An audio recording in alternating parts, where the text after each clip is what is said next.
Desde que tomou posse, o novo governo vem mudando o rumo da política externa brasileira. Essa mudança foi acontecendo aos poucos, viagem após viagem, visita após visita de chefe de Estado, né?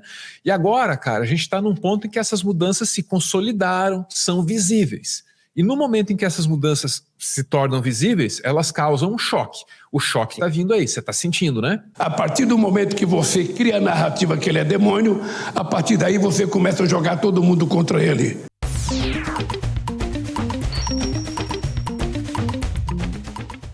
Bom, eu estou falando de maneira bem direta aqui das visitas dos presidentes latinos, dos nossos vizinhos aqui ao Brasil, sobretudo Maduro, que roubou a cena, roubou os holofotes, né? E o Lula, rapaz, ele embarcou nessa. Ele está tentando fazer o mundo rever a história da Venezuela. Olhem com cuidado para a Venezuela, a história que está sendo contada para vocês é uma história com o ponto de vista dos Estados Unidos, às vezes da Europa. Nós temos aqui uns latinos fudidos que quer contar a mesma história para vocês com uma outra versão. Vocês querem ouvir? E o mundo diz, não, isso aí é um ditador. Esse é o meu resumo. Cadê a Globo News? Verdade. É que desde que o Chávez tomou posse, foi construída uma narrativa contra o Chávez, e eu tive a oportunidade de ver isso, uma narrativa em que você determina que o cara é um demônio. A partir do momento que você cria a narrativa que ele é demônio, a partir daí você começa a jogar todo mundo contra ele. Foi assim que aconteceu com o Chávez, foi assim que aconteceu comigo. A narrativa construída nos meus processos, as mentiras construídas, a quantidade de horas de televisão que eu tive contra mim, de rádio, de jornal, 60 capas de revista, uma narrativa vendendo uma mentira que depois ninguém conseguiu provar a mentira colocada contra. Pois é, aí ele tem razão numa tecnicalidade da comunicação, que é a percepção pública da figura pública muda com o passar do tempo. Sempre foi assim. Verdade, sempre foi assim. Acontece que num passado remoto a informação trafegava mais devagar, porque era necessária imprimi-la num pedaço de papel, despachar o pedaço de papel para outro lugar, para daí a informação ser consumida, para daí a opinião mudar. Agora tudo é muito mais rápido. Então, bicho, não faz muito tempo que o Lula era impensável ver esse homem voltar à presidência da República. A percepção a respeito da figura dele mudou. Então, ele está dizendo aí, olha, a figura ou a percepção da figura do Maduro também pode mudar. E nisso ele está certo.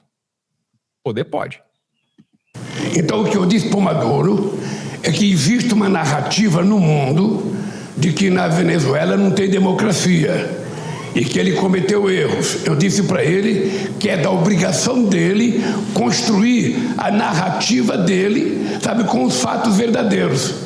Eu vou dizer uma coisa que eu nem deveria dizer, porque é uma conversa entre dois presidentes, mas eu disse para o Maduro, olha, você precisa, para provar o que você está falando, fazer um documento com a assinatura de todos os partidos de oposição, todos os seus opositores, todo o movimento social, todo o movimento sindical, o parlamento e mais dos 23 governadores, ele tem 19. Faça o abaixo-assinado, sabe, com toda essa gente assinando e peça respeito à soberania da Venezuela. Peça respeito, porque o mundo chegou a eleger um presidente que era, na verdade, uma pessoa que não existia. Pois é, e aí vem o problema, né, que é a ameaça à soberania do país a partir dessa noção de que o líder é ilegítimo.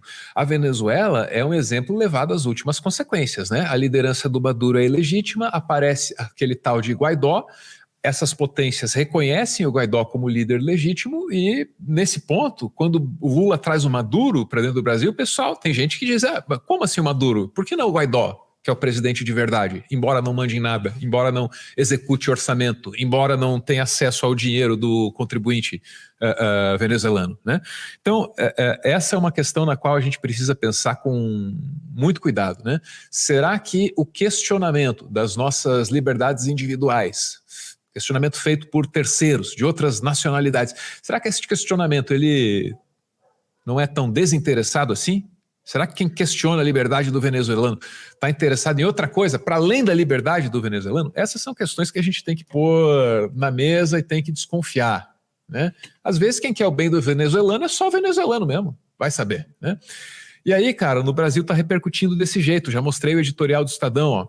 Então, o Lula estaria passando pano pro, aspas lá do Estadão, ó, companheiro Maduro, um vexame, né, que mostra que o Lula não é democrático, não quer frente ampla ou ampla pela democracia, coisa nenhuma. É assim que tá batendo pro Lula aqui no Brasil. Ao meu lado, Pedro, tá acompanhando essa história aí também. Interessante, né, cara? Difícil de perceber. Olha, que o Lula está sendo devorado como um cachorro venezuelano. As narrativas elas sempre vêm do lado que tem mais poder, principalmente poder econômico, né? Isso foi com a cannabis também. A narrativa de que a cannabis era a erva do diabo veio também através do viés da lycra e do algodão que queriam implantar uma nova fibra, e a mesma coisa com a indústria farmacêutica, que acabou com os boticários para botar um remédio químico que elas tinham controle. Então a narrativa ela sempre vem do viés que não é geralmente de quem deve vir, né? De quem está sofrendo. Ela vem de uma força superior aí, maior, que tem interesses no caso da Venezuela, e que coloca lá um presidente que não é reconhecido, que é um fantoche das pessoas que estão com interesse na Venezuela, interesses financeiros e políticos, e isso causa um ruído que é difícil você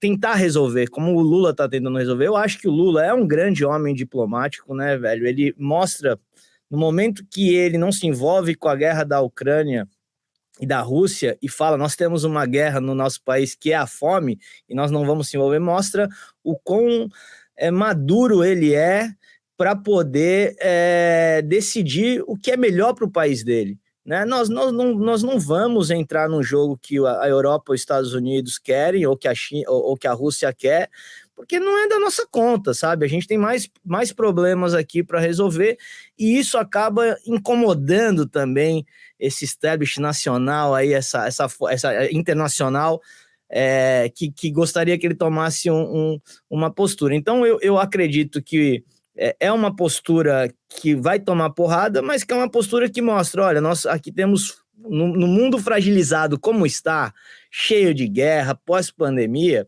eu acho que se a gente se organizar, a gente vai fazer peso no jogo. E é isso que ele está tentando fazer, né? Eu acho que é se aproximar daqueles que ele tem essa possibilidade de construir alguma coisa maior aqui na América e com outros parceiros comerciais, sem se envolver em briga, né? Isso é difícil, né, Álvaro? Se fosse fácil, já tinham feito. Aliás, fazia tempo que a gente não via esse envolvimento no país, nas causas internacionais, de uma maneira mais humana, né? Então, acho que é importante, mas tem que estar preparado, organizado, porque sim, vai vir porrada, né? E cabe agora a gente conseguir lidar com tudo isso sem se sentir abatido, porque vai ser 4 anos difícil, né? Então, é preciso que tenha pisar em ovos, mas não deixar para trás essa política de liderança na América Latina, de ser uma liderança mundial, puxando uma conversa de bandeira de paz, vamos construir um mundo melhor. E é esse recado que o Lula dá desde do dia que ele subiu lá na rampa, né, trazendo vários representantes de minorias, mostrando, olha aqui, a gente vai para um momento novo, e para todos, né? Porque no final de contas não tem como mudar de casa. O mundo é a nossa casa e não tem como mudar de casa. Estão querendo, mas ainda não tem. Então a gente tem que arrumar a nossa casa para que a gente possa viver mais confortavelmente, independente de... Mas isso é difícil. Os interesses e as narrativas são sempre do ponto de vista de interesse mundial e capital e político.